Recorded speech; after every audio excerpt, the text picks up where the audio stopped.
Hola, buenas tardes. Bueno, iniciamos esta segunda sesión del seminario Ciudades Siglo XXI, la apuesta por la ciudad verde e inclusiva, que organizamos desde el Grupo Canario del capítulo español del Club de Roma. Muchísimas gracias por acompañarnos.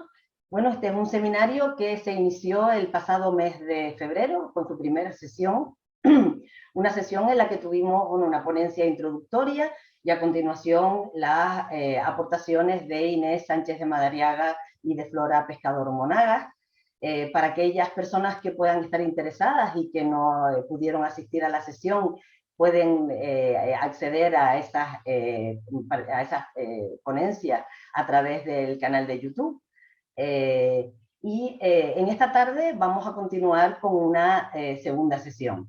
Bueno, como indica un poco el título del seminario, intentamos acercarnos bueno, a determinados aspectos conceptuales o instrumentales que tienen que ver con el entendimiento de la ciudad y de su construcción en atención a determinadas ambiciones de la sociedad actual, que básicamente tienen que ver con poner a las personas en el centro, en el foco de atención de la construcción urbana, a las personas en su diversidad y también entendidas como seres interdependientes de la naturaleza, por tanto de la biodiversidad, y todo, por tanto todo ello dentro de ese marco de la ética del cuidado del planeta y del cuidado de las personas, que de alguna forma, y yo creo, en mi opinión, yo creo que está transformando de una forma muy positiva la experiencia del urbanismo y el ejercicio del urbanismo y del diseño urbano, ¿no?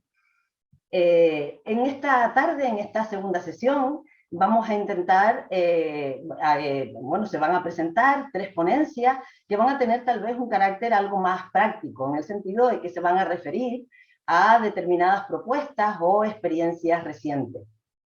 Voy a ir presentando a cada una de las ponencias sucesivamente y vamos a reunir las diferentes consultas, comentarios o debates para el coloquio que desarrollaremos al final de las 3 ponencias. En primer lugar, vamos a tener la ponencia de Domingo González Galván, arquitecto que forma parte del equipo Uncertainty, que fue el equipo responsable del comisariado del Pabellón de España en la 17 Bienal de Venecia del pasado año, tras resultar este equipo ganador del certamen convocado al efecto. De hecho, el equipo, que está formado, además de por Domingo González, por Andrew Wittdala, Fernando Herrera y Sofía Piñero, residentes en las Islas Canarias, en concreto la isla de Tenerife, se conformó este equipo precisamente para presentarse a este certamen del que resultaron ganadores. Domingo estudió su carrera en la Escuela de Arquitectura de la Universidad de Las Palmas de Gran Canaria, donde se graduó en el 2014, y es asimismo máster en Teoría e Historia del Arte y Gestión Cultural por la Universidad de La Laguna, donde se graduó en el año 2019 con premio extraordinario.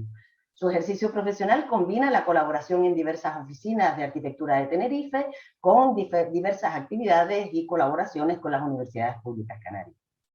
Su ponencia, que se titula ¿Cómo viviremos juntos?, en alusión al propio lema del Pabellón de España de la Bienal de Venecia, va a referirse efectivamente a esta experiencia de comisariado, de la que va a seleccionar determinados casos y aspectos que tienen que ver con el tema del seminario que esta tarde nos reúne. Muchas gracias, Domingo. Te dejo la palabra. Pues hola, buenas tardes. Antes que nada, pues agradecer tanto al Club de Roma, a Elsa y a Óscar por habernos invitado a este interesante debate, en el cual me siento honrado de poder participar y sobre todo, bueno, pues junto a compañeras del calibre y de la calada de la que nos acompañan. Voy a compartirles pantalla para ponerles mi presentación. A ver si logro. Ya, correcto, ¿no? Bueno, tal y como adelantó Elsa, yo vengo a hablarles, a reflexionar, casi como si me convirtiera en una especie de corresponsal de prensa, pues de lo que se pudo ver en las representaciones nacionales durante la 17ª edición de la Bienal de Arquitectura de Venecia, ¿no? La cual desarrolló este tema, con el que he querido titular también mi charla, el cómo viviremos juntos, y que bien podría haber sido respondido pues, con el título de este seminario, ¿no?, en el que estamos, por esta apuesta por la ciudad verde inclusiva. Bueno, aunque todas conocemos la Bienal de Arquitectura, me gustaría simplemente recordar que es un encuentro internacional que se celebra cada 2 años en base a un tema elegido por un comisario o una comisaria general. En nuestro caso fue Hasim Salkis, que es el decano de la Escuela de Arquitectura del MIT. En la próxima edición será Leslie Loco, también académica, escritora, arquitecta. Y bueno, la exposición se desarrolla por toda la ciudad, hay eventos alrededor de toda Venecia, pero se concentra principalmente en 2 zonas, ¿no? Arsenale, que es esta zona que ven al norte, y Giardini al sur. Incluye pues tanto representaciones nacionales, que son exposiciones comisariadas por los propios países, como una exposición internacional que ya es curada, digamos, directamente por el comisario general. El cómo viviremos juntos de Salkis, pese a ser una cuestión, digamos, fundamental, no solo para nuestro oficio, nuestro gremio, sino en general para el ser humano, se valoró en su momento como premonitoria por el contexto en el que se desarrolló, ¿no?, en medio de toda una serie de sucesos significativos a escala global que nos afectaron pues, simultáneamente y con una cercanía terrible a todos. Como podemos ver en este gráfico, desde que se designara Salkis como comisario a finales de 2018 hasta que se abrió la Bienal, se podría decir que el mundo experimentó una serie de eventos que parecían que lo iban a cambiar drásticamente, ¿no? Aunque, bueno, como todos sabemos, tendremos que evaluar con un poco de tiempo si estos cambios perduran o no. Pero bueno, todo ello se originó a partir de finales de 2019, cuando empezaron a aparecer pues, todas estas noticias de un virus que se expandía de manera incontrolable y que no tardó en llegar a todo el mundo, ¿no?, aplazando y casi incluso cancelando, entre otras muchísimas cosas mucho más importantes, pues esta edición de la Bienal. Con el aplazamiento que provocó esta pandemia, se esperaba que muchos de los países cambiaran su tema para hacer referencia a la misma, ¿no? Si bien finalmente la decisión mayoritaria fue mantenerse a las mismas temáticas.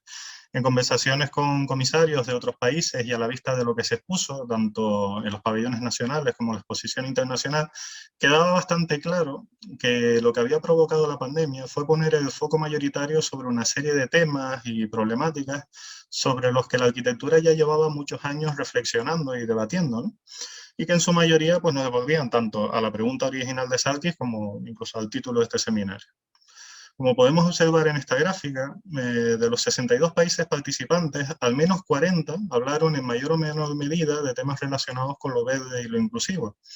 En los 22 restantes había un poco de todo, ¿no?, desde temas relacionados con el hábitat, visiones de futuro, componentes de la ciudad, también nuestra identidad física y virtual, de lo que estábamos hablando antes del seminario, ¿no?, reflexiones también algunas puramente artísticas, y también algunas situaciones muy específicas y muy ligadas a la idiosincrasia de cada país, como los casos de los mahalas de Uzbekistán o los yuanes de China, que son piezas que introducen relaciones y entornos más propios de lo que acostumbramos a entender como el mundo rural, pero en medio de un contexto urbano.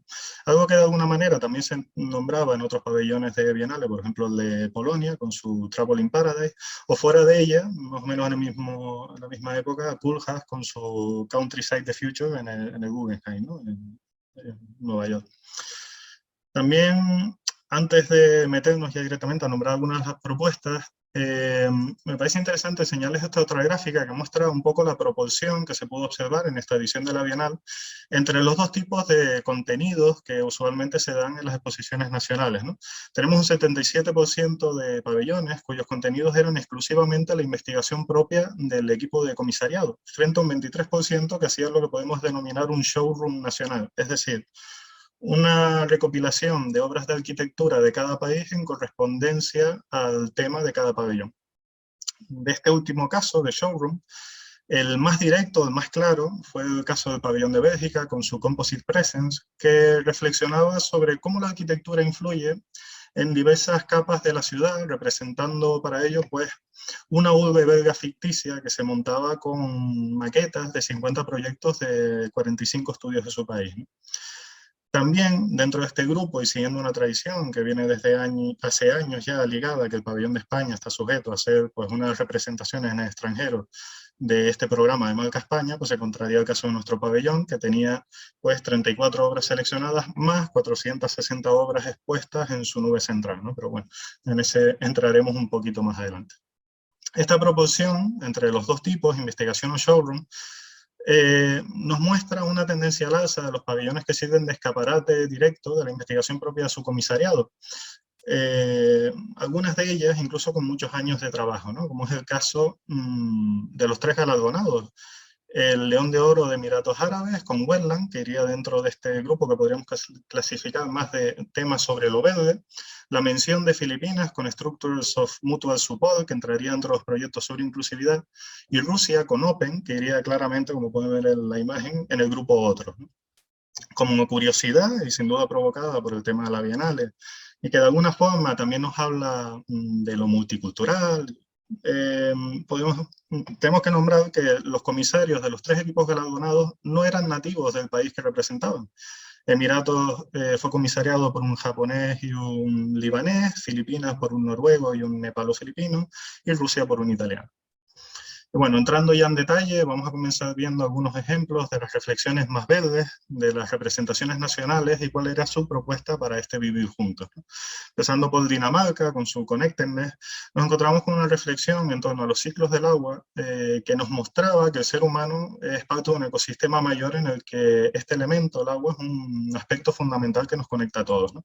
Para exponerlo de una manera clarísima, recogían el agua de la lluvia, que después circulaban por una serie de filtros, que permitían posteriormente utilizarla para preparar una serie de té que te bebías dentro del propio pabellón, en esos asientos que ven en la imagen, ¿no? Llevándote de esta manera pues, una parte de la exposición y de su discurso, ¿no? Una vez salías de su pabellón. Siguiendo este mismo concepto de la interconexión, tenemos el pabellón de Japón con su Co-Ownership of Action, para el que transportaron a Venecia las diferentes piezas de una casa común japonesa que se desmontó en su ciudad de origen y que se catalogó de manera exhaustiva, ¿no?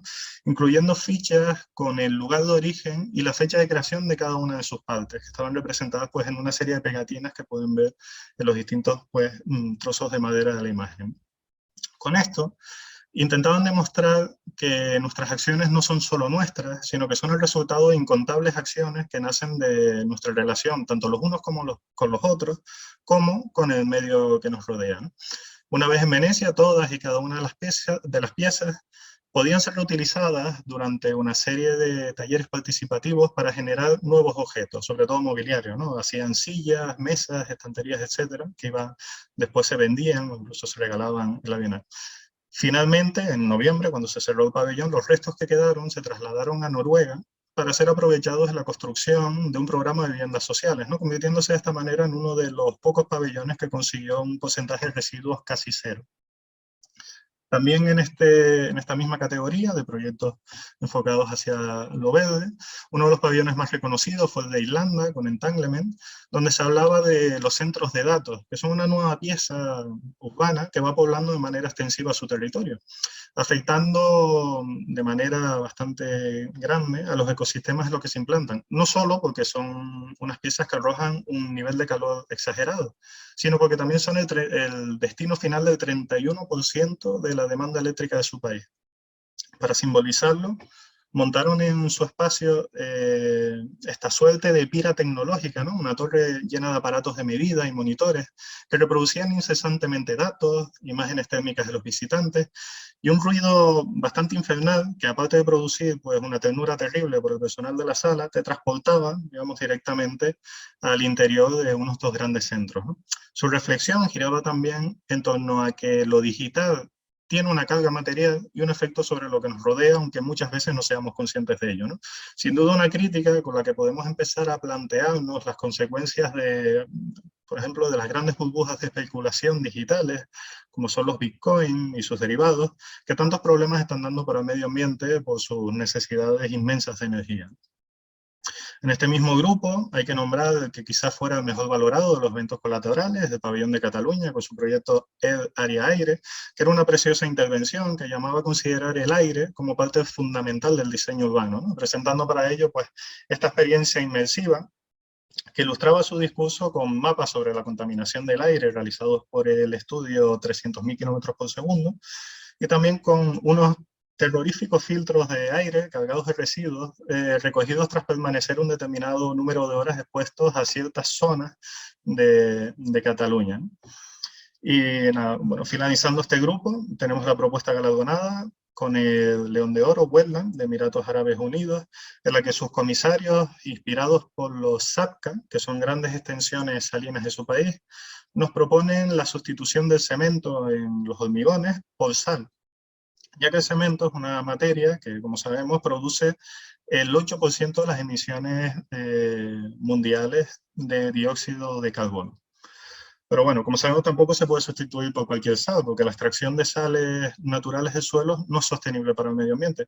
Entonces ellos proponen aprovechar las sales residuales obtenidas en las plantas desalinizadoras, ¿no? Que para ellos es un recurso muy abundante, ya que son los terceros a nivel mundial en producción de agua desalada. Su pabellón creaban esta estructura con módulos realizados con este material que todavía eran un poco frágiles, ¿verdad? Que con poco que te rozaras con ellos se partían, pero bueno, que tiene una potencialidad bastante sugerente, sobre todo para contextos como el de nuestras Islas Canarias, ¿no? Que bien podrían empezar a beneficiarse de modelos como este, no tan contaminantes ni tan dependientes del exterior. Y bueno, pasando ahora al grupo de los pabellones más relativos a la inclusividad, sin duda quien apeló más claramente a ello fue el pabellón de los Países Bajos con Hui Hui, donde invitaban a reflexionar sobre la pluralidad, abogando, según sus propias palabras, por un diseño y un urbanismo femenino, indígena, de color, queer y multiespecie. Una apuesta por la polifonía y la multivocalidad en contra de la homogeneidad y lo monocultural como medios para obtener una cosa que más o menos estábamos todos de acuerdo en buscar en la Bienal, que era sociedades más resilientes, ¿no? Que además fue el tema del pabellón de Italia. Su exposición eran realmente dos diferenciadas. La primera, realizada por la arquitecta Faina de Jong, trataba sobre la multiplicidad de nuestra especie e invitaba a identificar las limitaciones que tienen las ciudades diseñadas por y para una minoría parcial, mostrando para ello el punto de vista de la mayoría que son los otros grupos, ¿no? Para esto reproducía una serie de relatos desde el centro de estos recintos de telas estampadas que ven aquí, que invitaban a pensar en los valores y los lenguajes e incluso en las prácticas espaciales del otro, pues a través de una serie de vídeos sobre música, danza o poesía. La otra mitad de la exposición, obra del artista Debra Solomon, quizá más relacionada incluso con el grupo anterior de Lo Verde, hablaba sobre nuestras relaciones con otras especies. En un principio iba a incluir la formación de una serie de pequeñas charcas por diversas zonas de Giardini, que buscaban recuperar la presencia de fauna propia del lugar, ¿no? Sobre todo especies de aves e insectos, pero que finalmente no se pudieron realizar por la negativa de la Bienal a ejecutar nada fuera de los recintos de los pabellones, ¿no? Y se vio reducida pues, a lo que ven aquí, a una serie de vídeos que se reproducían pues, en bucle en las paredes de la sala. Algo que de alguna manera quizás reafirmaba la tesis del artista, ¿no? De que hemos ido estableciendo un poco normativas y costumbres que niegan cualquier tipo de relación multiespecies, ¿no? Que nos hacen los únicos habitantes del espacio. Por su parte, Francia, con Communities at Work, presentaba a través de paneles y proyecciones pues, los trabajos de una serie de comunidades de alrededor del mundo que diseñaban y construían sus propios espacios y hogares. En las proyecciones, los residentes de cada comunidad explicaban la evolución de su entorno, sus modos de organización, sus estrategias, su adaptación a cambios inesperados y los problemas que encuentran en la autogestión de este tipo de asentamientos. Todo en búsqueda, decían ellos, de un punto intermedio entre los aportes de la arquitectura y las experiencias de aquellos que los habitan, ¿no? Pero sin duda con un punto de vista crítico que nos invita a pensar cuánto y cuándo realmente somos necesarios los arquitectos en este modelo de agrupaciones.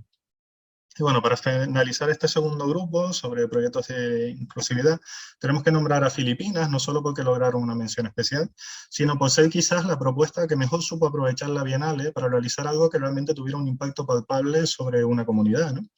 Con Structures of Mutual Support utilizaron el dinero del presupuesto que tenían para la Bienal para realizar en una comunidad en desarrollo de una zona rural de Filipinas una biblioteca que ejecutaron allí, desmontaron, trasladaron a Venecia y al finalizar la Bienal devolvieron a su lugar de origen para que se quedara ya de manera fija pues, para esta comunidad. La comunidad se implicó tanto en el proceso de diseño como en el de la construcción, pues aprendiendo durante el mismo nuevos oficios, carpintería, cerrajería, etc. Y también estrategias de colaboración con las que seguir desarrollándose. El pabellón reafirma de alguna manera la investigación que desarrollan sus comisarios sobre los bayanihan, que es un término filipino que define agrupaciones de personas con un fin común organizadas alrededor de relaciones sociales, de la reciprocidad y de la solidaridad de la comunidad. Es una forma de afrontar tareas que se escapan a las habilidades de un solo individuo normalmente para construir o cultivar. Un poco llevándolo a nuestro contexto español es esa solidaridad entre vecinos tan típica de la agricultura y la autoconstrucción en el medio rural. O sea, por ejemplo, la casa de mis padres fue construida entre mis padres, los vecinos, los primos y todos los demás, ¿no? Una cosa que los que vivimos en pueblo conocemos bastante.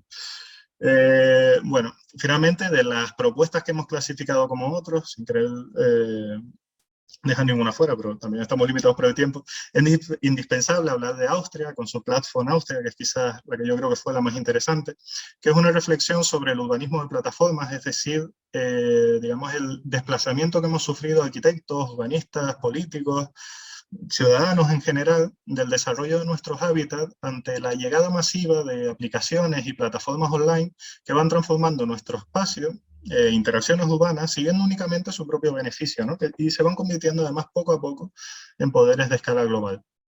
Con su pabellón alertan de que estas plataformas, como nos daremos cuenta, están reorganizando radicalmente el acceso a derechos fundamentales como la educación, el trabajo, la movilidad, la vivienda, la salud y la cultura, ¿no? Y abogan por utilizar el alcance de entidades como la Bienal pues, para generar un estudio colaborativo global sobre el impacto de este urbanismo de plataforma. Y bueno, para terminar este recorrido y un poco por alusiones, digamos, nombraremos nuestro propio pabellón, Uncertainty, en el que planteábamos pues, la incertidumbre como punto de partida para la innovación y la evolución de nuestra profesión, ¿no? Representando estos avances a través de una nube inmersiva de más de 400 propuestas que respondían al cómo viviremos juntos, y también de 34 obras seleccionadas, representadas en las salas laterales, que se explicaban en detalle a través de una escenografía que jugaba con las luces, las pantallas y los objetos que ven en la imagen, ¿no?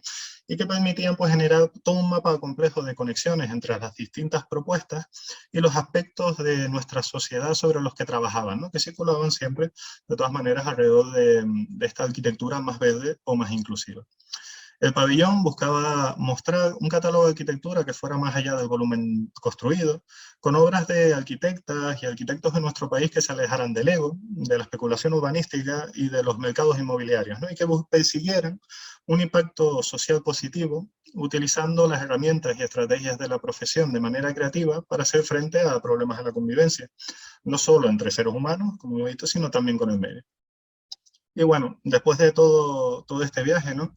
Y un poco en conclusión, y en base a lo que hemos ido viendo, nos vamos a atrever a formular una especie de respuesta conjunta que se puede observar de los pabellones nacionales a cómo viviremos juntos de Salkin.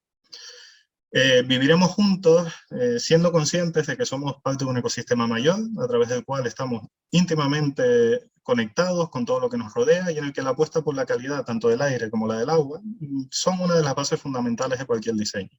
Viviremos juntos siguiendo modelos constructivos, industriales y tecnológicos de residuo cero que permitan una reutilización total de todos sus elementos y que descarten el uso de materiales no sostenibles, apostando por las posibilidades de los materiales locales e investigando las posibilidades y potencialidades de los residuos de la producción industrial.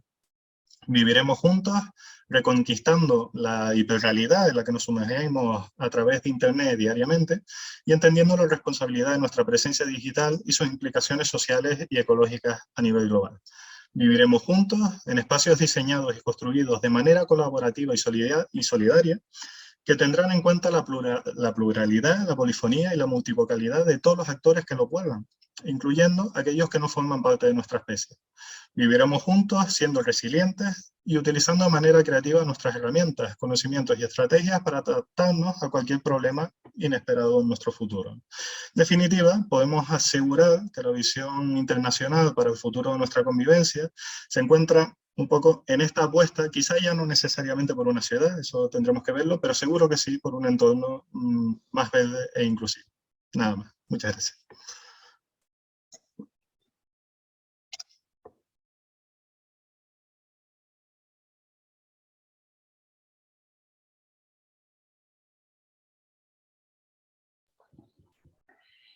Muchísimas gracias, Domingo. La verdad es que preciosa presentación, yo creo que muy sugerente, ¿no? Y sobre todo muy optimista. Bueno, yo soy una optimista patológica, pero creo que además frente a las importantísimas emergencias y urgencias que nos toca afrontar en nuestra época, vale la pena mantener el optimismo y la alegría, ¿no? Como fórmula, vamos, digamos, cualidades, ¿no? Para enfrentarnos al futuro. Así que muchas gracias, después entraremos a comentar alguna cuestión. Y voy a pasar a presentar a nuestra siguiente ponente, que es Ángela Peralta Álvarez, arquitecta y urbanista, que forma parte del equipo profesional Paisaje Transversal.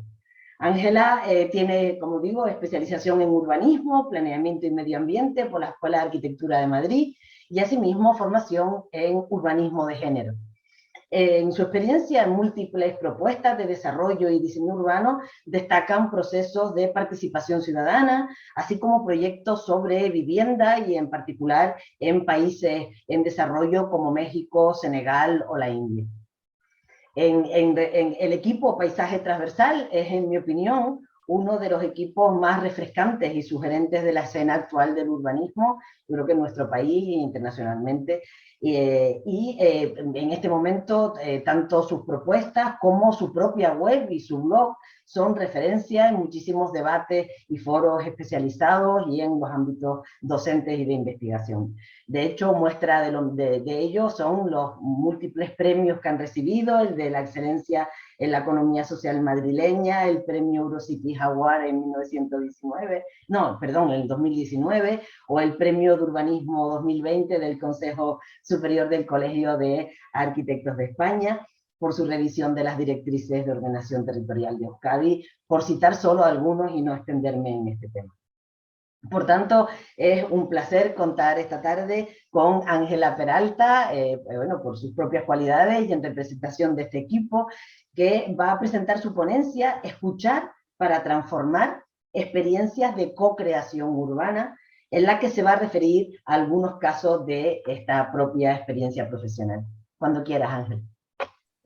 Muchísimas gracias. Bueno, buenas tardes a todas y a todos. Muchas gracias, Elsa, por esta presentación maravillosa. Muchas gracias, Óscar, por la invitación. La verdad es que es un placer estar en esta sesión y reconozco que me hace mucha ilusión compartir espacio con Zaida y con Domingo. Voy a compartir la pantalla, a ver si va todo bien. Aquí estáis viendo, ¿verdad? Bueno, comienzo un poco presentándonos, aunque Elsa ya lo ha hecho de maravilla. En Paisaje Transversal iniciamos nuestra actividad hace más de 14 años vinculados a la Escuela de Arquitectura de Madrid. Y desde entonces desarrollamos procesos que buscan transformar ciudades y territorios en espacios a escala humana y que estén pensados por y para sus habitantes. Esto es algo que también comentaba Elsa en la introducción. Sin perder de vista la sostenibilidad social, económica y medioambiental. Voy a hacer un poco de hincapié en la palabra proceso porque es justo de lo que creo que os voy a hablar hoy, lo que tiene más valor, entendiendo el proceso como este ciclo que nos permite plantear procesos de escuchar y transformar. ¿Por qué escuchar? Porque creemos que escuchar un barrio, un pueblo, un territorio y escuchar a las personas que lo habitan en su día a día es la única forma de plantear soluciones adecuadas, soluciones situadas que puedan llegar a ser transformadoras y que estén dirigidas a mejorar verdaderamente la calidad de vida de las personas. Hay que tener en cuenta que más allá de nuestro rol profesional, los espacios vivos se construyen desde la colectividad y los construimos entre todas. Y desde los impulsos que distintas entidades y agentes que participamos en los procesos urbanos podamos intervenir.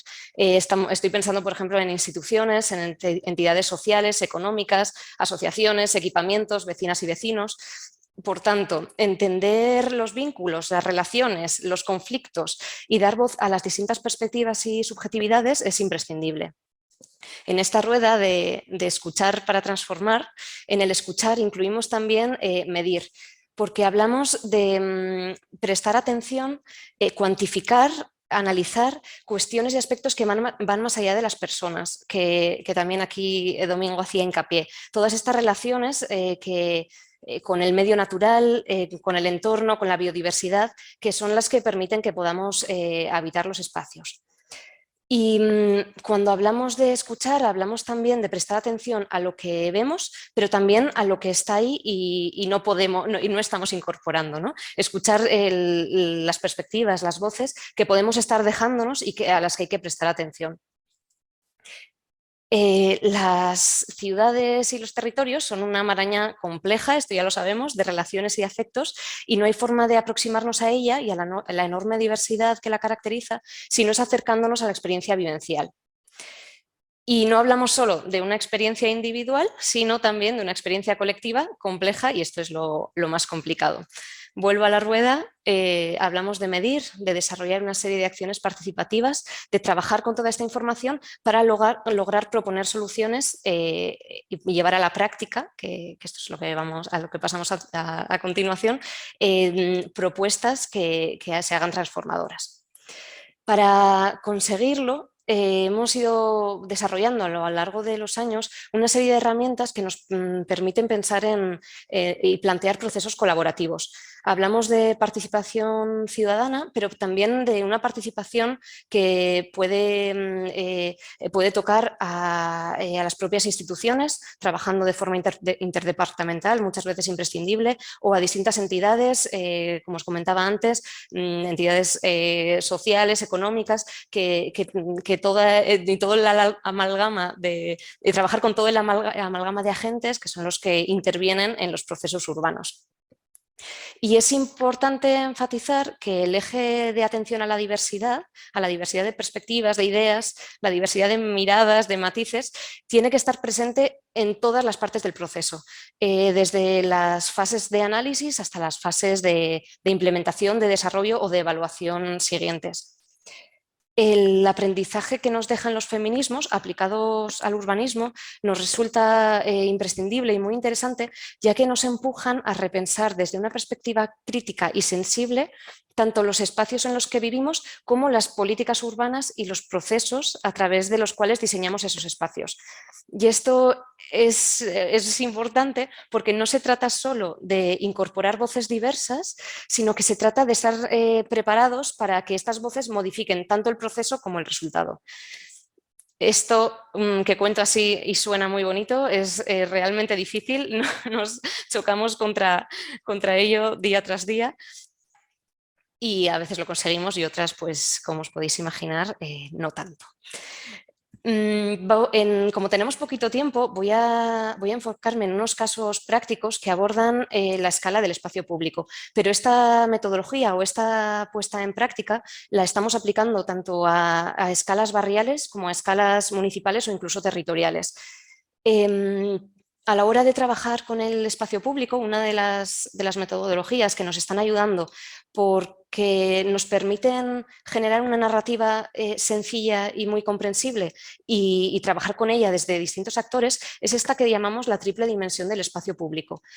Aquí nos aventuramos a afirmar que un espacio público que contemple o que atienda estas tres esferas va a funcionar bien. Entonces, hablamos de, por un lado, la esfera de la accesibilidad y la conectividad, donde trabajamos los recorridos, los itinerarios, la seguridad en los trayectos, cómo se conectan unos espacios con otros.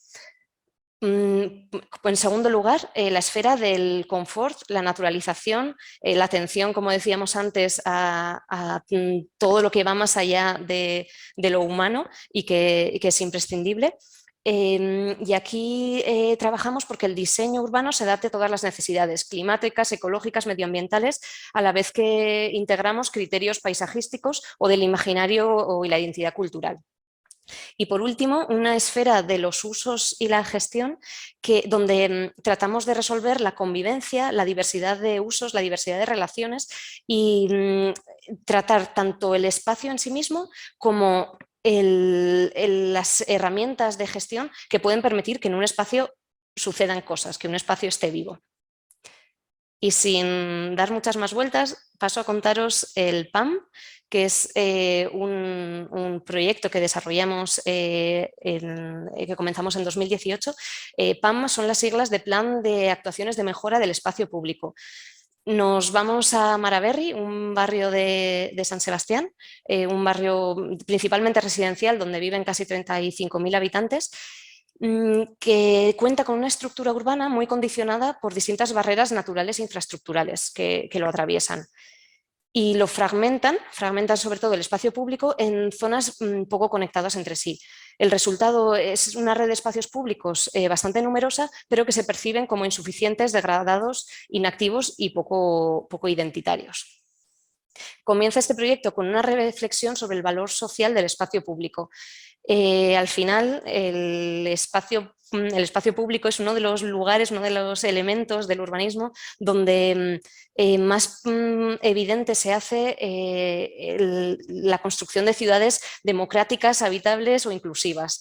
Y en las últimas décadas la reflexión que hacíamos a la hora de abordar este proyecto es que bueno, hemos ido perdiendo el potencial del espacio público como espacio político y de relaciones comunitarias hasta en ocasiones llegar a convertirse en un elemento pues, o monopolizado, irrelevante o infrautilizado, ¿no? Como era el caso de Amara-Berri.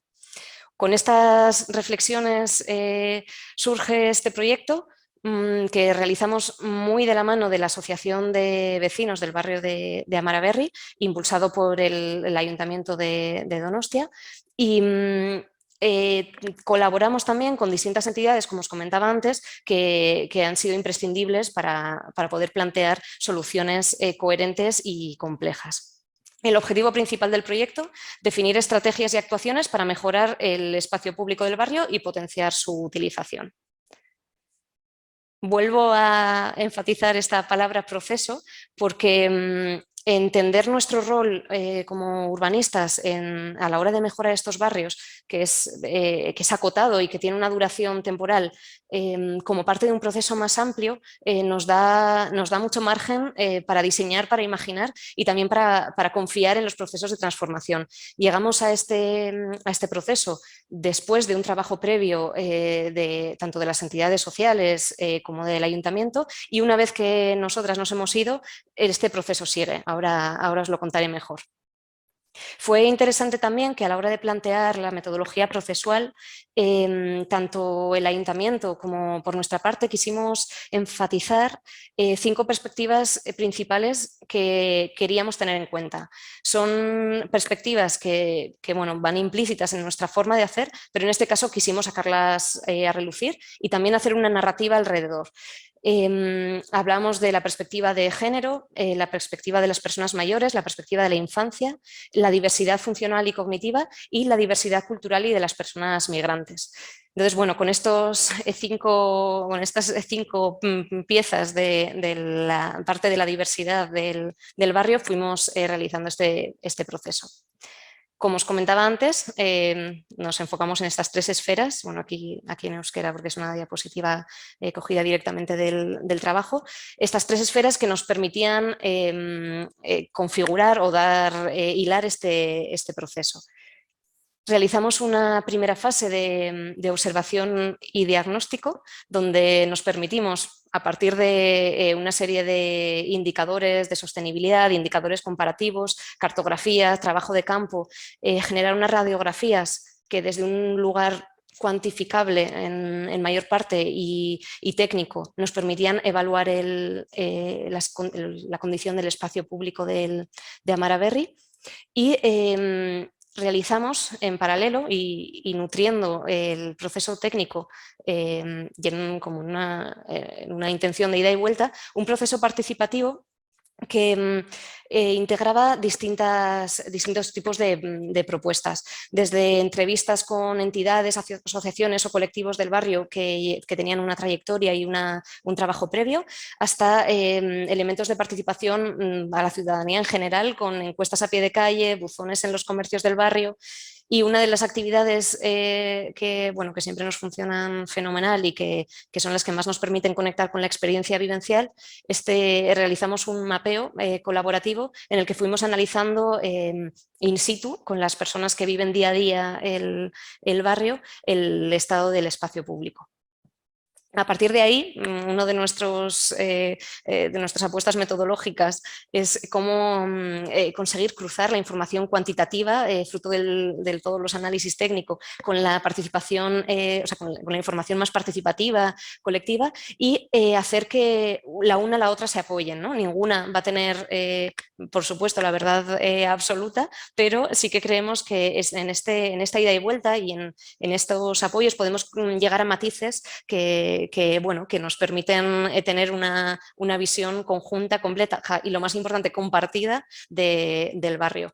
Aquí también fue fundamental compartir cuando hablamos de la visión compartida, hacer que desde el propio ayuntamiento también se compartiera y estuviéramos todos y todas a la misma. Tras esta fase de análisis llega la fase en general más divertida de diseño colaborativo, en la que comenzamos a reflexionar y a plantear propuestas, soluciones específicas para los distintos espacios públicos a través de talleres y sesiones con vecinas y vecinos, y lo mismo dentro del ayuntamiento, para llegar a un plan de actuaciones. Este plan, no me alargo mucho, pero se apoyaba en 3 patas fundamentales. Una, trabajar a una Maraberri accesible y conectada.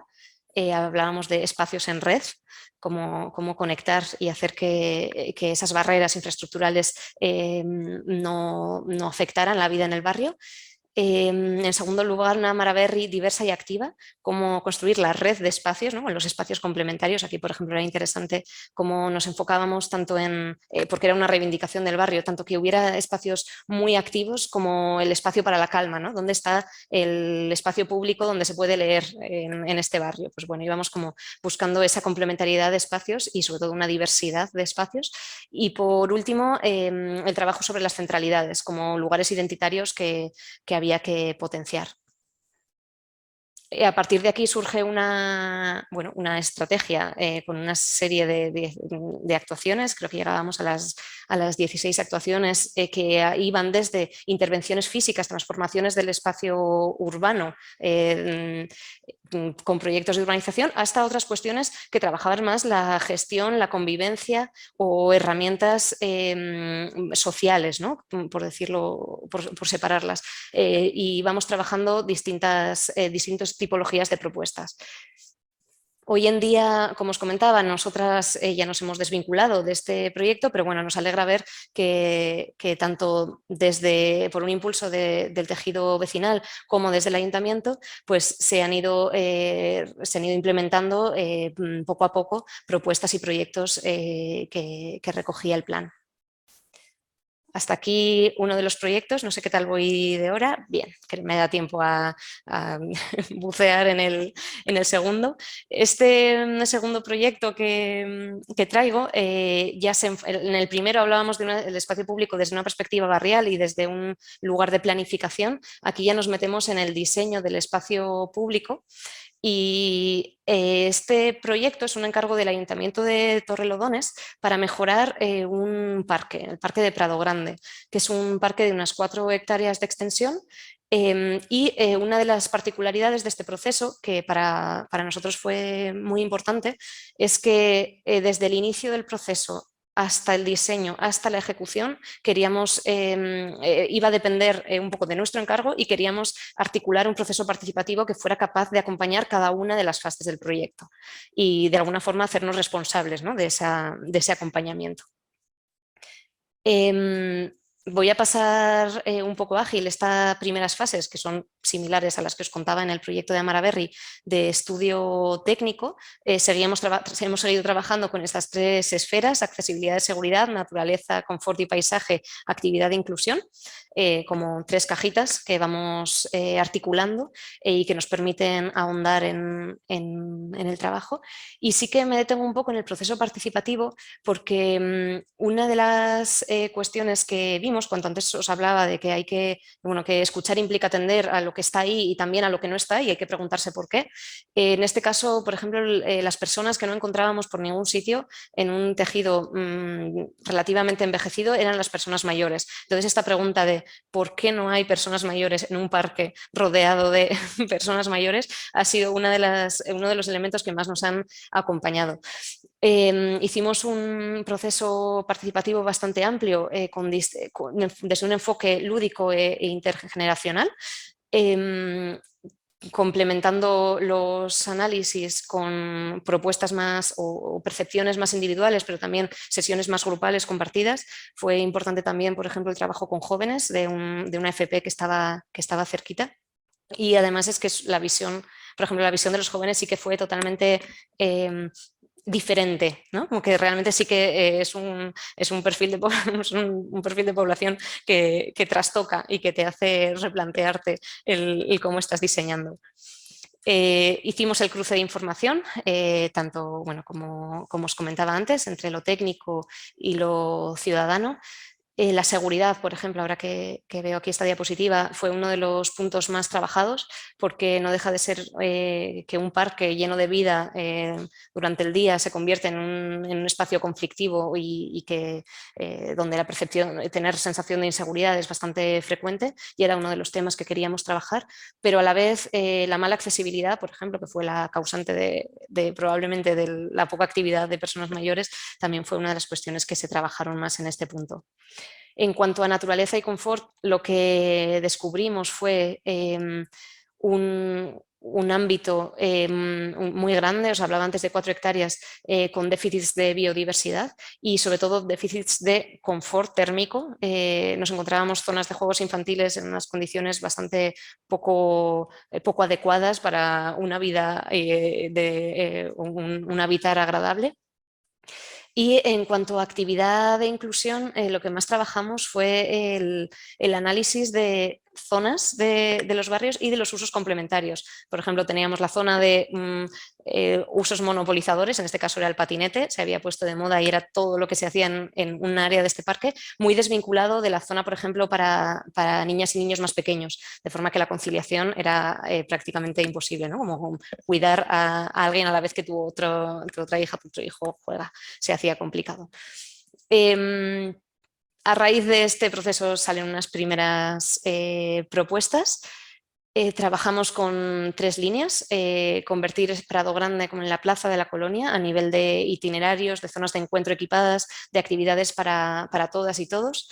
Prado Grande, más parque que nunca, trabajaba sobre la diversidad, las sombras, la incorporación del agua y la interpretación de la naturaleza y el vínculo entre las personas usuarias del parque y la naturaleza.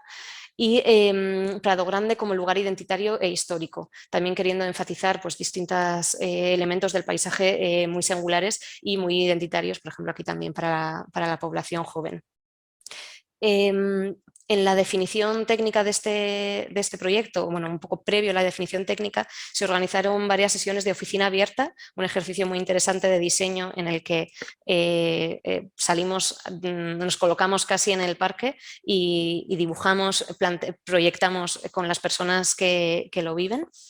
Y bueno, de aquí llegamos ya a una fase más bueno, de elemento constructivo puro y duro, de definición del proyecto y desarrollo del mismo, desarrollo de las obras, hasta, bueno, estas son las últimas imágenes que tenemos ya del parque en funcionamiento. Y hasta aquí la presentación. Muchísimas gracias.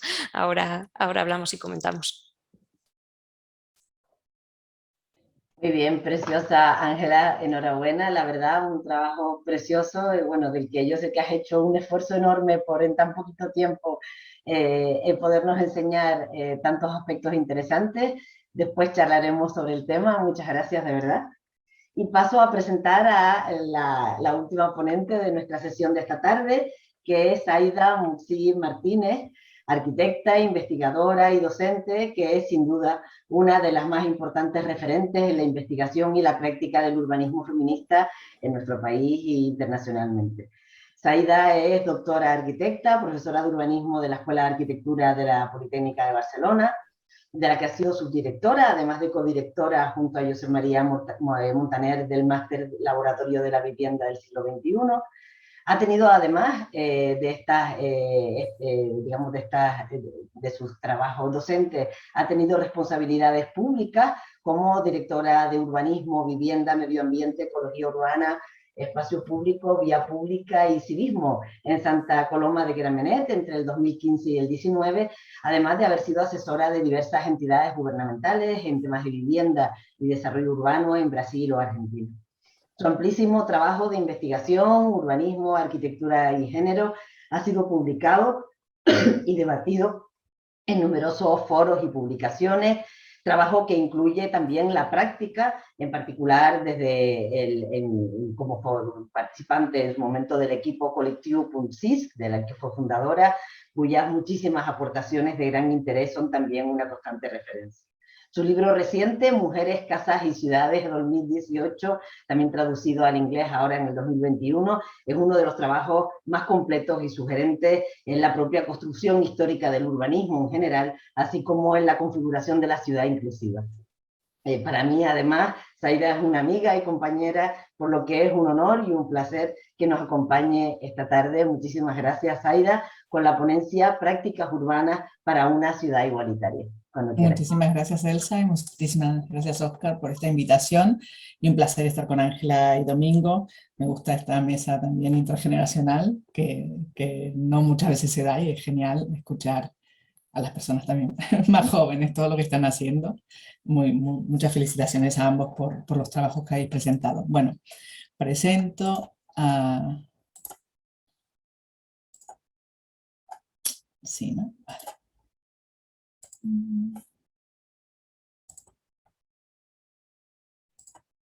Bien.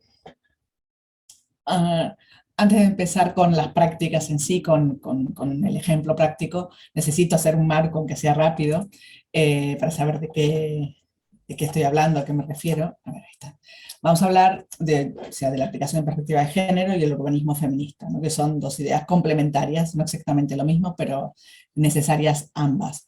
Y para mí un urbanismo feminista tiene otras prioridades, otros valores y principios, otros procesos y otras soluciones. No me da tiempo para ahondar en todo esto, es un poco el orden en que intentaré hablar. Y me gusta mucho esta frase muy simple de Marie Scheer que dice en este artículo que tenéis en la pantalla, que el feminismo es la idea radical que sostiene que las mujeres somos personas, ¿no? Y a partir de aquí, ver dónde estamos, somos personas diferentes de las que han mandado, las que han organizado o construido las ciudades en las que vivimos, y por tanto es necesario incorporar esta mirada, ¿no? Y en otras prioridades, debido al rol de género, las mujeres en un rol de género femenino que está asignado mayoritariamente a las mujeres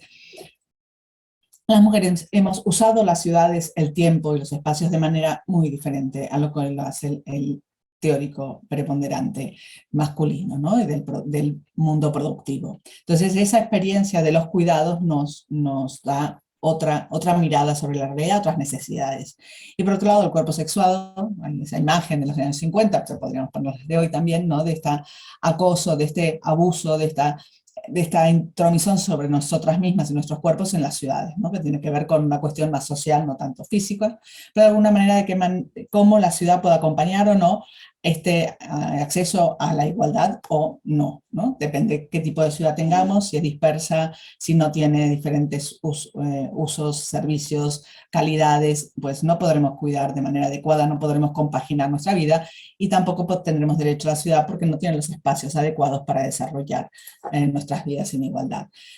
Son valores y principios que no son nuevos, solo por nombrar tres precursoras: Octavia Hill en Londres en el siglo XIX, Jacoba Mulder en Ámsterdam en mediados del siglo XX, Jane Jacobs en Nueva York, también a mediados del siglo XX. Mujeres que nos mostraron ya de manera histórica otras maneras de pensar la ciudad y de actuar, de revisarla, de entenderla, que nos hablan de sororidad, que tiene que ver con el apoyo entre mujeres, con la empatía hacia otras vidas diversas, de la colaboración y la cooperación, que también nos hablaba Ángela hace un momento.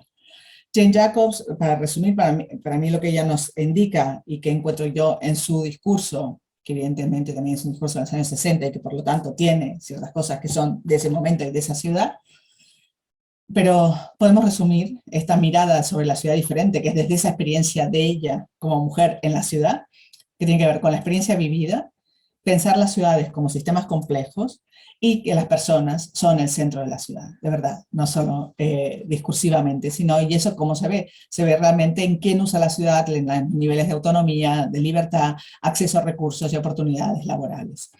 Los principios del urbanismo feminista trabajados con las compañeras del colectivo Punsis tienen que ver en profundizar el análisis de la realidad, poniendo en relación lo social y lo territorial interescalar, lo cual Ángela explicó perfectamente, me ha encantado, realmente es una gran dificultad que ella lo nombraba con unir lo cualitativo y lo cuantitativo, que es fundamental, una y otra no explican la realidad por separado, evidentemente, como ella también dijo, no hay una única realidad, no hay una verdad absoluta, pero cuanto más facetas tenga la realidad que podamos construir, más cerca de dar respuesta a todas las necesidades estaremos. Priorizar las experiencias cotidianas diversas, entender, que ya lo explicó muy bien, nuestras diversas cuestiones que se dan, ¿no? Y es cierto lo que dice, me pareció también interesante, es un gran desafío de la participación, es cómo llegamos a las personas que no se sienten atraídas por un proceso de participación, o que no sienten que son partes, o que no pueden, cómo hacemos para abrir la participación a que estas personas que no se sienten llamadas puedan estar, ¿no? Y que tenemos que valorar en la ciudad las tareas de la reproducción. Por otro lado, la importancia, también lo explicaba muy bien, los planos como estabas, tanto del parque como del barrio, la interrelación entre los diferentes aspectos de la vida y los espacios no es lo mismo, no es suficiente estar cerca de, en términos en teoría espaciales, si no sabemos leer la calidad de esos espacios, se hablaba de diferencia de alturas entre la topografía, etcétera, la falta de usos de otros lugares, o sea, el espacio solo planimétrico no es suficiente para entender lo que está pasando en un lugar, ¿no? Reconocer la diversidad funcional y de cuerpos entre las personas que habitan un territorio, en las mismas personas a lo largo del tiempo, y romper la jerarquía entre personas y conocimientos. Digamos, todas las personas que estamos en las ciudades o en los pueblos tenemos conocimiento para aplicar y para dar, para entender cómo funcionan estas ciudades. Por tanto, no debería haber jerarquías que habitualmente encontramos. Y dos conceptos que también nombró Elsa al principio, la interdependencia y la codependencia, que creo que son dos conceptos fundamentales para esta actitud positiva también de la que hablaba Elsa hacia el futuro, pero que son dos conceptos radicalmente transformadores de nuestra manera de entender la vida, el mundo y por tanto las profesiones, ¿no? Una es la interdependencia, que es sabernos como seres humanos dependientes de otros seres humanos a lo largo de toda la vida, y como también explica Blanca Valdivia en su tesis, que precisamente va sobre los cuidados en la ciudad, en su tesis doctoral, necesitamos cuidados materiales y afectivos, y eso es a lo largo de toda la vida, y además como animales somos dependientes de muy pequeños y de mayores, o sea que siempre necesitamos necesitamos estos cuidados, y reconocer esa interdependencia cuando uno propone un proyecto, propone una transformación, pero creo que los resultados serían muy diferentes. Y la ecodependencia es ser conscientes de ser dependientes del mundo, ser partes de una tierra común, de una casa común que compartimos con otros seres vivos, que no solamente está el ser humano y el hombre del planeta, sino que somos más. Y por tanto, si tenemos esto en cuenta, como también decía Domingo, ¿no? Usamos ciertos materiales, pero su uso contamina, pero si usamos otros tampoco podemos usarlos. Claro que somos muchos y el uso que hacemos de los materiales, si solo hacemos de uno, el exceso evidentemente lleva al no equilibrio, ¿no? Al final la diversidad también ahí es un valor en la materialidad. Entonces, como decía, si tenemos otros procesos, otras experiencias darán otras soluciones, ¿no? Yo no creo que la innovación surja de la nada, la innovación, si es esas otras soluciones, surgen de revisibilizar esas otras necesidades, otras realidades. Y como también se ha dicho, participación, la autogestión, la escucha activa, la cadena de valores, la observación participante, entre algunas de las cuestiones. Participación, que ha explicado súper Ángela. Y voy ahora a explicar tres ejemplos brevemente. Uno en Barcelona, un trabajo que por ahí es muy pequeño, pero me parece como fundamental, que es bueno, y pongo esta imagen de Viena porque de alguna manera Viena nos enseña y nos enseñó ya hace tiempo, ¿no? Cómo cambiar las prioridades en el proyecto urbano, que es cuando pensamos en los bancos en la ciudad, antes decía también Ángela, estos espacios tranquilos para leer, evidentemente no están los diferentes, cómo la ciudad responde a diferentes necesidades, ¿no? Y un banco es un lugar para estar tranquila y por leer en un determinado entorno, pero también es un espacio, un elemento de autonomía, especialmente para la gente mayor o gente que lleva a personas dependientes, gente que ha sido operada, que ha estado enferma ahora con el COVID, mucha gente desgraciadamente ha quedado también afectada y no puede, necesita descansar. Entonces el banco es un elemento fundamental para poder ir más lejos, para tener autonomía, para tener libertad de movimiento. En Barcelona, con una de las primeras prácticas de presupuestos participativos a partir de unas propuestas de proyectos también participativas, se eligió en el mandato pasado hacer este estudio de bancos en el ensanche de Barcelona. Sabéis, este ensanche del 19 con unas aceras muy amplias, con mucho arbolado, que entre otras tiene estas bondades, pero tiene dificultades como falta de espacios verdes, espacios de juego, espacios de estancia, y que estas aceras no presentan ningún espacio para descansar que no sean bares, ¿no? Esto no es en el ensanche, pero vemos cómo los bancos son utilizados mayoritariamente, no solamente de descanso de paseo, por gente de diferentes edades.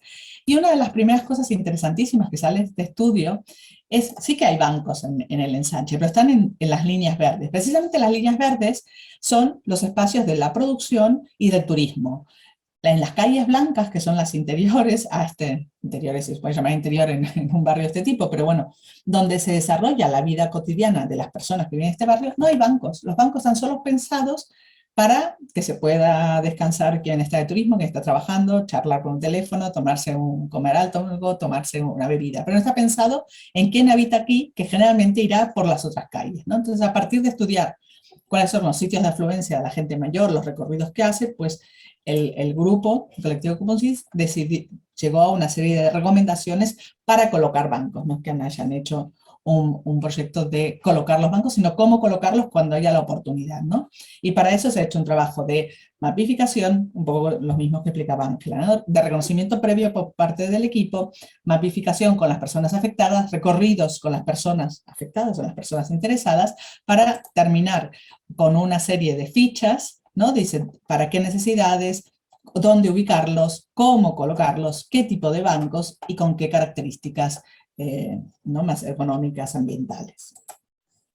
Luego brevemente dos experiencias de Santa Coloma de Gramenet, donde he tenido la oportunidad de ser directora de urbanismo a pedido de la alcaldesa Nuria Parlón, a donde ella misma lo que quería era un urbanismo que se alimentara de ese conocimiento social, que fuera desde una proximidad real y no un urbanismo espectáculo. Proyectos orientados desde el detalle. Es tan importante la planificación como el detalle de la rampa que permite a personas con diferentes movilidades acceder a un sitio. Y hacíamos lo que una vez un regidor nos decía que era un urbanismo de la lista de la compra, ¿no? Porque eran estas cosas pequeñas. A nosotros esa referencia nos parecía como un halago, lejos de lo que quería ser, que era un insulto, ¿no? Porque precisamente el cotidiano de la gente, no digo que no sea importante el planeamiento, claro que lo es, pero siempre verificado y comprobado con la realidad, con el 1 a 1, con lo que la gente necesita. Y el mientras tanto del planeamiento es importante que tenga soluciones. El planeamiento es de muy larga durada, ¿no? Y por tanto ir haciendo cuestiones.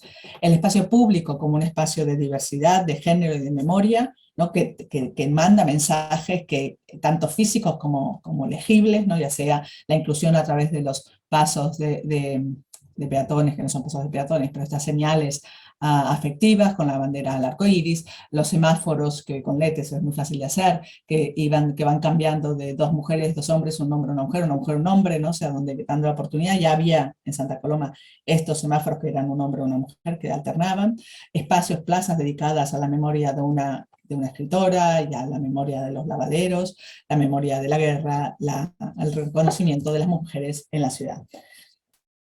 Por tanto, esta ciudad que se hace desde el detalle y que apuesta también por poner las cuestiones de mujeres, los intereses de las mujeres, las diferencias, la desigualdad que el hecho de ser mujer genera en muchas circunstancias, por tanto ver cómo desde las políticas públicas se puede trabajar en disminuir esas diferencias. Esta fue la razón de la aparición de este equipamiento, que se llama la CIVA, que era el nombre de la antigua fábrica, que es un espacio de recursos para mujeres, innovación y economía feminista. Mientras yo estaba, realizamos la planta baja y el -1, y ahora está en rehabilitación el resto del edificio. Todo también un discurso de cómo rehabilitar manteniendo la memoria, manteniendo la materialidad, no haciendo todo de nuevo y sea lo más contenido que se pudiera el presupuesto, que creo que también es algo muy importante para la ciudad y para la durabilidad de la ciudad. Y en este centro lo que se hacía era poner cuidados, economía feminista, intercambios culturales y aprendizaje informal. Espacios para ellas como personas, para ellas como productoras, para ellas como reproductoras, y según qué aspecto, que estos roles aparece también el resto de la sociedad y de sus familias o allegadas. Vemos algunas imágenes de este espacio en sus primeros días de apertura, que fue justo los días antes de que nos encerraran por la pandemia. Ahora están retomando todas las actividades, como más sitios.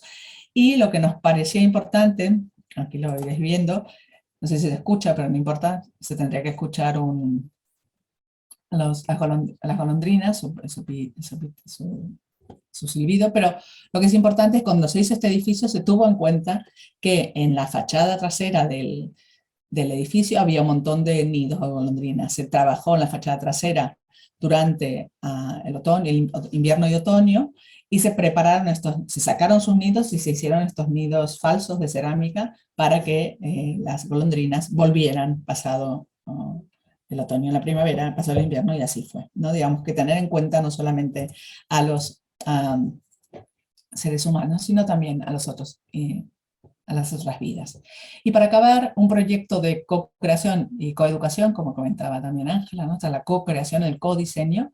Esta plaza en este pequeño barrio, un barrio que se trabajara como barrio para peatones, en principio los coches no tendrán que atravesar más este barrio, una plaza del Olimpo, muy utilizada, y esta plaza, estos jardines no utilizados, cuando está en el centro del barrio, cerca también de la escuela, pero evidentemente la imagen que tenemos, que nos da estas fotos, es claro que no es un sitio agradable para estar, muy encerrado, no se ve, muy gris, con ninguna actividad. Y entonces empezamos un proceso que fue paulatino, progresivo, de participación con los niños y las niñas de los barrios y las personas cuidadoras. Pensando, ¿no? Todos estos niños y niñas que vienen a jugar a la Plaza del Olimpo, que a las 5 de la tarde no caben un alfiler, ¿por qué no iban a este jardín? ¿Qué teníamos que hacer para que este jardín les atrajera? Hicimos una primera participación que coordinaron las arquitectas de Colsari, Dafne Saldaña, Julia Goula y Elena Cardona, que fueron 2 sábados abierto, no había que venir más veces, o sea, podías venir cuando quisieras, como quisieras, perdón que ahí el cartel tapa el nombre de Elena Cardona, y en este invitamos a niños y a niñas y a las personas que les cuidaban. Aquí se decidió una primera organización del espacio y qué actividades habría que ofrecer para que vinieran, y como resultó atractivo, interesante, importante este trabajo, se decidió continuar con un proceso participativo en la escuela pública del barrio y con niños y niñas de 5º grado que en grupos de 2 niños y 2 niñas proyectaron sus propios espacios a partir de indicaciones, de explicaciones que venían desde a las personas biólogas de parques y jardines, bueno, explicación, o sea, no era un capricho lo que iban haciendo, sino que se les explicaba, ¿no? los condicionantes y lo que tenían que ir resolviendo. Este es un poco el reflejo, perdón, de la participación inicial, de los pros y los contras que tenía el espacio, y este es el resultado final, la propuesta final que presentan las arquitectas, que fue presentado a los niños y niñas ya en 6º grado en ese momento, para que explicándoles qué se tomaba de los diferentes casos y qué no, ¿no? Abrir la plaza a la calle Mayor, dejar una zona de juego a la pelota a la derecha, de juego, perdón, a la pelota no, activo, que sería un suelo duro en pelota o patinar, juego activo sin pelota y sin arena y treparse, y los bancos también que cumplen una función también de espacio de juego, y unos espacios para actividades más sedentarias y tranquilas, ese espacio para leer que decía Ángela, ¿no? Aunque sea un lugar tan pequeño. Y fundamentalmente permitir que el espacio sea atravesado, atraiga a ser atravesado, a descansar un rato para generar estos usuarios y usuarias diversas durante todo el día. Vemos algunas imágenes de finalmente cómo quedó. el espacio, también, bueno, esa medianera que tenía una historia bastante nefasta y era como un elemento que molestaba a todos los niños y niñas, pero está allí, pero al menos hacer esa pintura y plantas que crecerán en la pared. Vemos cómo los bancos son utilizados al descanso, para esperar. Niños también, ¿no? Espera, y hay otra imagen aquí, ¿no? El coche de la compra, la bolsa de la compra, atravesar el espacio, vengo de la compra y vengo de la compra. O sea, digamos que realmente el espacio que antes no lo usaba y ni siquiera lo atravesaba nadie, al ser abierto, colorido, se atrae y invita a diferentes personas a que hagan uso de él en las diferentes posibilidades que tengan. O sea, que tampoco es necesario que sea un súper espacio enorme para poder llenar de vida un espacio público. Muchas gracias.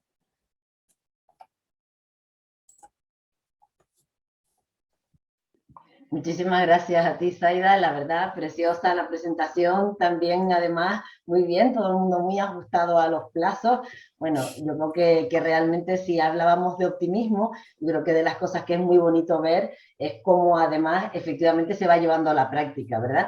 Porque, bueno, Zaida en particular, bueno, pues sabes que, bueno, ya en España de estos temas se lleva hablando tiempo, tú en particular, pero básicamente estábamos bastante centrados, digamos, en aspectos conceptuales, en debates un poco académicos o en todo caso de iniciadas, ¿no? En equipos más activistas o semi-iniciados, ¿no? Pero yo creo que, bueno, se está produciendo efectivamente un salto a la práctica, una serie de experiencias, como hemos visto en estas que nos has presentado, como las que nos presentaba Ángela antes y las que nos presentaba Domingo antes, no solamente respecto a España, sino al mundo, ¿no? Donde realmente yo creo que estamos viviendo efectivamente una transformación de cómo entender y cómo afrontar las ciudades, ¿no?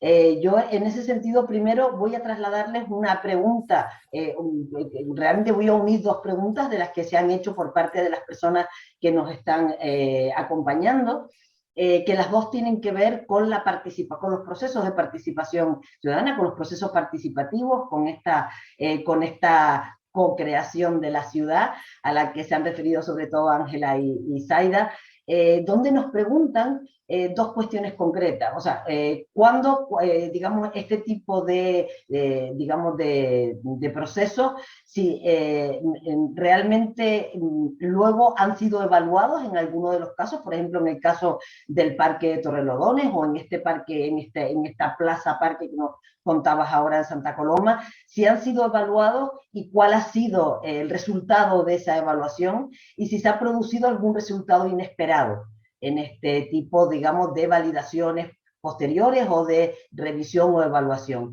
Y cuánto estos procesos, cuando se producen, por ejemplo, en un barrio, cuando son trabajos que se han desarrollado en un barrio, cómo luego se van trasladando o cómo se integran en la planificación un poco más reglada de la ciudad, que se lleva desde los ayuntamientos, etcétera, ¿no? Cuando se trabaja en un determinado barrio o con un grupo, con una comunidad vecinal, ¿no? Y en ese sentido, sí, bueno, pues cómo lo ven en los casos que conocen, bueno, que es un poco en respuesta a este par de preguntas, si les parece. No sé si alguna de las dos. Bueno, brevemente, en realidad de evaluación yo no tengo del caso de la plaza que enseñaba, entre otras cosas porque se abrió en 2019 y después pasó lo que pasó, pero y que eso nos falta todavía. Yo no sé si Ángela tendrá experiencia más de evaluación, pero es una costumbre que todavía falta adquirir mucho en general en la cultura latina, así como los ingleses sí tienen muy claro la posocupación y analizar y aprender. Aquí gusta poco, y gusta poco también a los propios arquitectos y arquitectas. Yo tengo pendiente ahora, ahora que estamos afuera de nuevo, ir y hacer mi propia evaluación, al menos mi propia observación. Y en cuanto a cómo entra todo esto en los ayuntamientos, yo creo que es a partir de haber ido, ¿no?, picando mucha piedra desde muchos ámbitos, desde el ámbito académico, la propia ciudadanía, algunas personas políticas que también creen que esto es una manera, ir buscando las oportunidades, ¿no? Al final es que lo entiendan, personal técnico que está en el ayuntamiento, los técnicos, las personas técnicas que vienen de afuera, que todos vayamos poco a poco, y creo que es lo que está pasando ahora, ¿no? Hay una generación como la de Ángela Domingo que ya se ha formado al menos escuchando en parte, que la participación no es un ogro, ¿no? Tampoco es la solución, no es una solución mágica. Creo que a mí, y ahora dejo a Ángel hablar, yo creo que la participación hay que entenderla como parte del proceso de los proyectos para los arquitectos y las arquitectas. Entonces, cada proceso de participación es diferente, tendrá que ver con el sitio, el qué, el cómo, y en parte que entendamos eso, y bueno, Ángelo lo explicó genial, o sea, cómo ellos preparan para cada caso la participación, es muy buena. Y también es muy buena, y ya me callo, que la participación sea gestionada por equipos externos a los ayuntamientos. Porque si no se contamina de otras cosas que no es lo que interesa. Ángela, ¿querías comentar algo? Totalmente de acuerdo con lo que dice Zaida. En nuestro caso, bueno, cuanto antes os ponía la rueda del escuchar para transformar, para volver a escuchar, ahí no lo he comentado, pero sí el papel de la evaluación y el seguimiento de los proyectos es fundamental y muy difícil de llevar a los ayuntamientos. En el caso del Parque de Prado Grande, lo hemos terminado hace muy poquitos meses, o sea, estamos un poco como Zaida, ¿no? Bueno, nos falta hacer esa reflexión y esa vuelta. Sí que, os adelanto, nos preguntabas, Elsa, por resultados inesperados.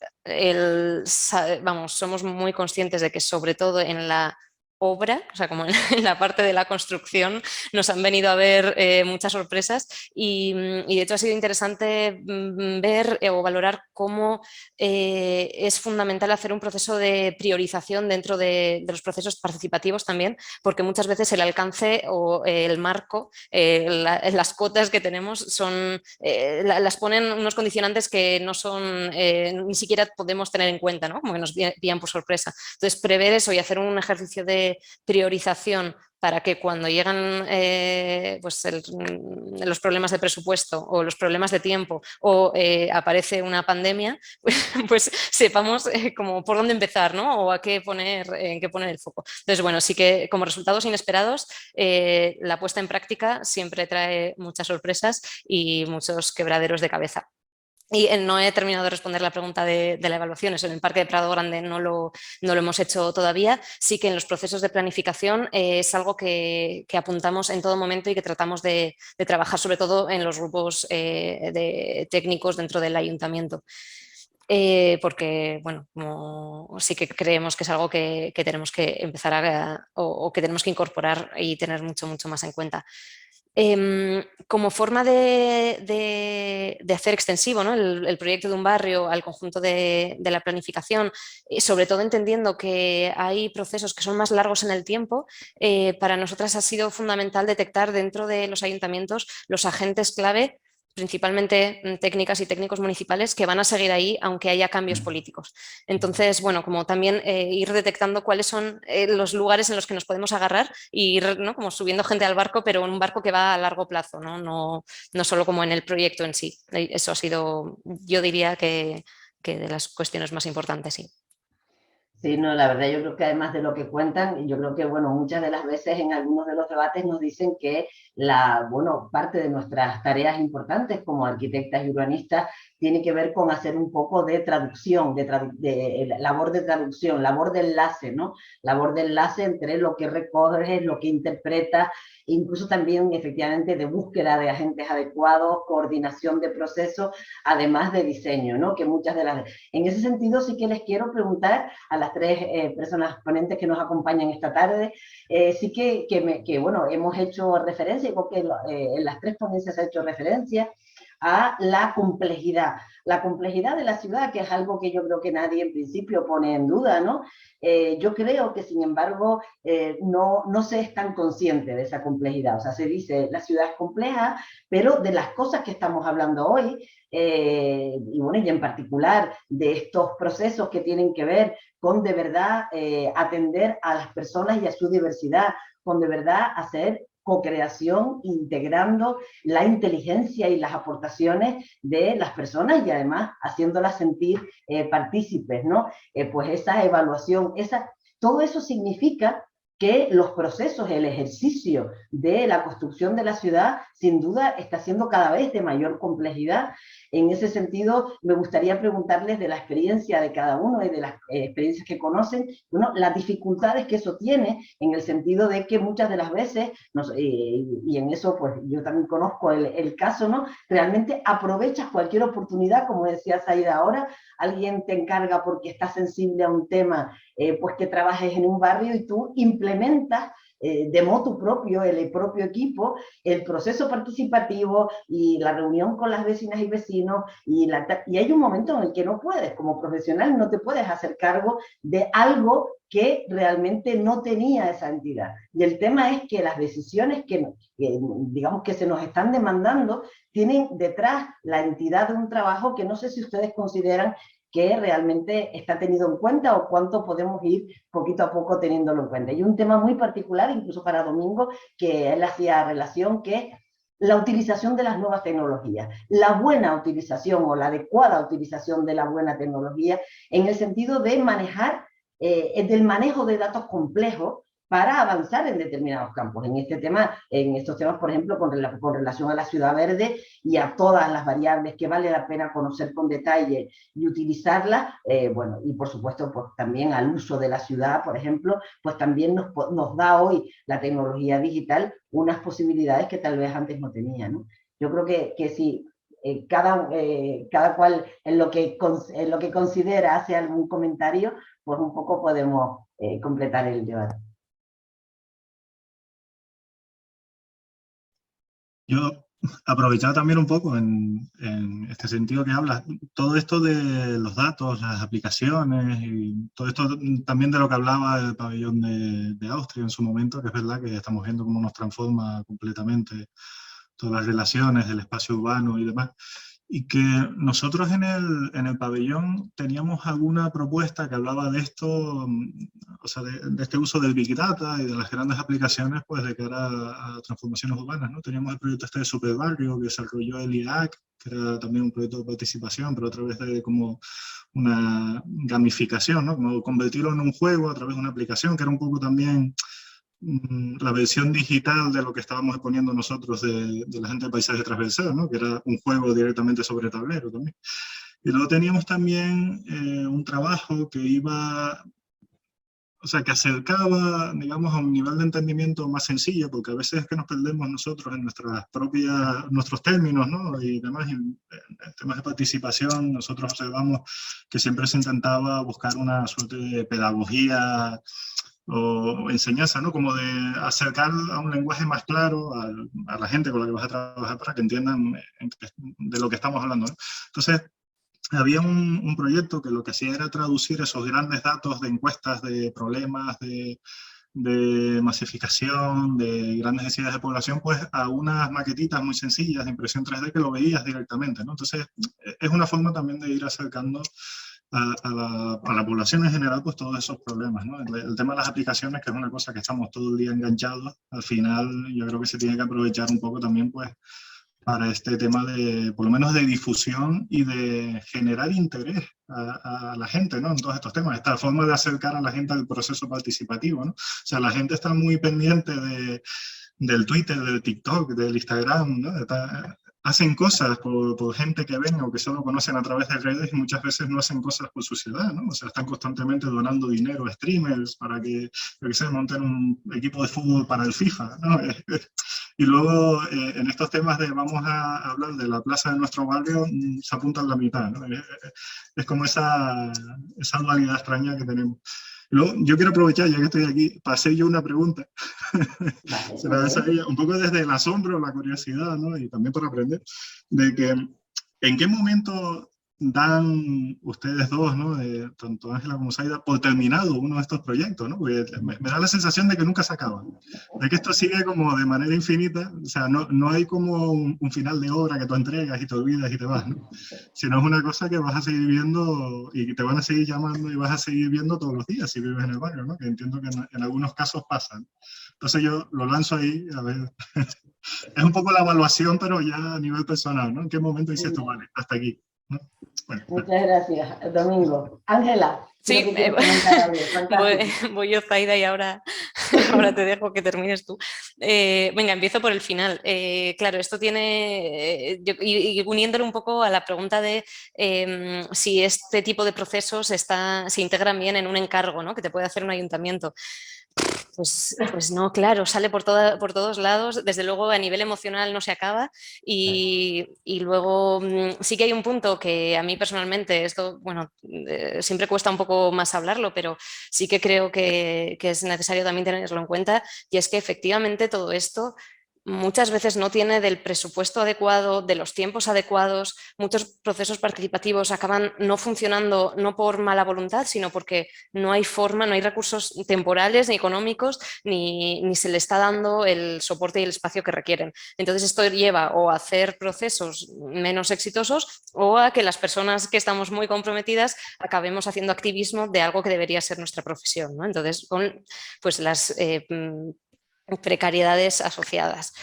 En general, los proyectos que mejor funcionan son los que tienen detrás pues, tipas estupendas, grandes activistas que lo hacen todo por su barrio, ¿no? Y eso de repente pues, se nota. Pero a nivel pues eso, de análisis de la profesión, creo que sí que es algo que deberíamos tener en cuenta, que si le estamos dando valor a este tipo de procesos, tendríamos que también valorarlos a nivel de recursos. Y en cuanto a las nuevas tecnologías, hay un pequeño apunte. Jolín, internamente para nosotros sí que es una maravilla, tanto a nivel de herramientas técnicas, el uso del SIG, de los sistemas de información geográfica, como ¿no? Por eso por la esfera más de cómo trabajamos a nivel interno, pero luego todas las opciones que se abren para llegar a nuevos colectivos. Pues antes hablábamos de personas jóvenes, de otras formas de comunicación, otras formas de hacer red. Yo creo que tiene un gran potencial, muchas veces muy difícil de entender para las personas según vamos ¿no? Según nos vamos haciendo mayores. Yo ya con estas cosas me siento mayor, pero creo que sí que tiene un potencial muy interesante. Un matiz a tener en cuenta, que creo que las redes sociales, tal y como las conocemos ahora, hacen mucho hincapié en el individuo, y para plantear propuestas de ciudad necesitamos reflexiones colectivas y compartidas. Entonces hay que darle ¿no? El uso del Instagram, hay que darle un clic para conseguir pensar en colectivo. Muchísimas gracias, Ángela. Zaida, yo bueno, creo que no te sé si pasamos la puedo palabra explicar. para que cierres esta reflexión, si te parece. No, no sé si puedo explicarlo. Bueno, por otra Ángela, parte, un apunte, por no dejar sin contestar, dos preguntitas que nos hacían, y a lo mejor las integras un poco. Nos hacían dos comentarios acerca de la importancia de la accesibilidad para todas las personas, también con aquellas que puedan tener disfunciones psíquicas o lo que fuera, si eso nos parecía importante, y el hecho de que los espacios libres estén dotados, por ejemplo, con aseos, etcétera. Yo que es algo que compartimos, pero que igual no se ha citado expresamente, y por no dejarlos de contestar, te lo señalo. Vale, empiezo por este final. Pues sí, evidentemente cuando hablamos de esta diversidad y de que hay que ir a buscar, que también habló Ángela, ha hablado de la gente mayor, hay que ir a buscar a esas otras personas que no se sienten interpeladas porque nunca han estado interpeladas. Evidentemente eso aumenta la complejidad, ¿no? O sea, los seres humanos. O sea, yo creo que otra de las cosas dentro de estos conceptos es la ecodependencia, interdependencia, y romper con la idea de una normalidad, de una media, de un estándar, no existe. Por tanto, cuanta más asumamos estas diversidades y las necesidades tan distintas que tenemos los diferentes seres humanos y cómo los incorporamos, ¿no? Como no podemos pensar que habrá algunos espacios de juego accesibles, no, todos tienen que ser accesibles. Evidentemente hay muchos y diferentes problemas de accesibilidad, y por ahí no todos los juegos son para todos los niños y niñas que tienen otra, o sea, no sé, espina bífida, o sea, alguien tiene que estar atado en una hamaca, en un columpio, pero cuanto más conscientes seamos de esa diversidad de necesidades, no solo a las personas adultas, y de servicios, evidentemente. O sea, yo leí esa pregunta que ponían, ¿no? Son los aseos, son imprescindibles para poder hacer un uso justo del espacio público, ¿no? Y yo creo que de lo anterior, Ángela contestó maravillosamente, o sea, no creo que no agregaría nada, porque, y me sumo a esa preocupación, ¿no? Del individualismo que ha llevado las redes. Y también pensemos que al final, aunque parezca, y aunque uses cualquier cosa de estas, Instagram o Twitter, lo que sea, no estás sabiendo utilizar unos medios, ¿no? Y entonces hay mucha gente que, aunque tenga un teléfono y esté utilizando esto, si el único medio para llegar a participar, a ser alguien activo en la sociedad es una app, no lo será. porque no usa los medios, o sea, usa como, podría usar un teléfono, eso no, o una televisión, eso no te hace camarógrafo, no te hace, ¿no? Entonces, yo creo que no hay que olvidar, y eso siempre ha pasado cada vez que aparece una nueva tecnología, ¿no? O sea, aparece el AutoCAD y dejamos de jugar a mano, aparece el BIM y dejamos el AutoCAD. Creo que no hay que dejar, son todas nuevas herramientas que son capas que suman, pero que no podemos dejar el contacto personal, el tú a tú, la atención personalizada, como también lo hipertecnológico, ¿no? Pero que no nos soluciona. Yo creo que no es una herramienta, no una solución.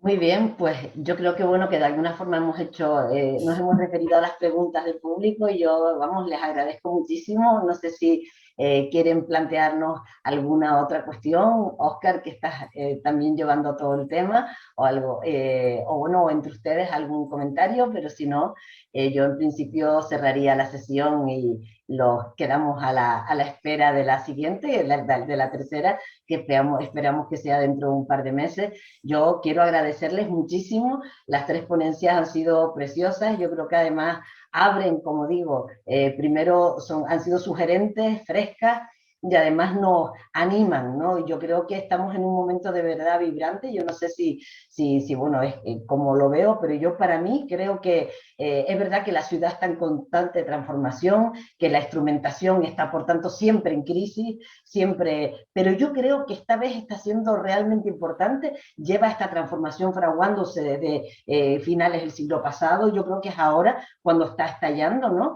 En medio también de la consolidación de esta era digital a la cual hay que manejar, yo creo que hay que manejar de verdad, como dices, para ponerla en su lugar, que la vida es mucho más que eso, ¿no? Pero sí que me parece que estamos en un momento muy apasionante y que además en España se está viviendo de una forma, pues la verdad que es súper interesante, ¿no? Con una cantidad de experiencias preciosas. O sea que bueno, muchas gracias por todo lo que han compartido esta tarde y esperemos que hayan disfrutado como he disfrutado yo en la misma. Muchas gracias por acompañarnos. Muchas gracias.